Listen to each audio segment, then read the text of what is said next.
আসসালামু আলাইকুম। এখন এসেছি পরন্ত বিকেলে কাব্যকাননে। এসেছি কাব্যকাননের ম্যাঙ্গো প্ল্যান্টারের সামনে। সামনে উইন্টার, শীত আসি আসি ভাব, কিন্তু গাছে আমের মুকুল। খুব ব্যাপক পরিসরে এসেছে আমের মুকুল। সাধারণত শীতকালে আমের মুকুল আসে না, এটাতে এসেছে। এটার একটাই কারণ, এটা অল দ্য ইয়ার রাউন্ড, যেটা বলে বছরে 3 ফলনি। এটা বাংলায় যেটা বলে 12 মাসি আম গাছ। সো আমার বাগানে অনেকগুলো 12 মাসি আম গাছ আছে। অল দ্য ইয়ার রাউন্ডই আমি আম মাঝে সাঝে খেতে পারি, ভালো লাগে। নিজ চোখকে স্যুট করে, মনকে প্লিজ করে, সব মিলিয়ে ওসম একটা অ্যাম্বিয়েন্স, ভালো লাগে। আর আমের অনেক পুষ্টিগুণ আছে।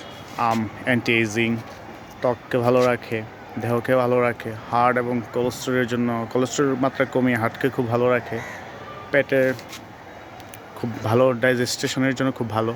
শরীরে আমের অনেক গুণ আছে। এবং আমের এই যে কচি পাতার এই যে কচি পাতাটা, এটা ভর্তা করে খাওয়া যায়।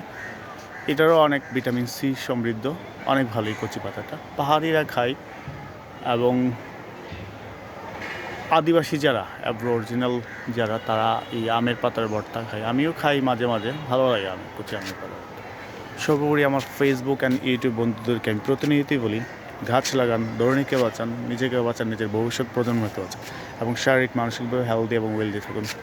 আল্লাহ হাফেজ, সবাই ভালো থাকুন।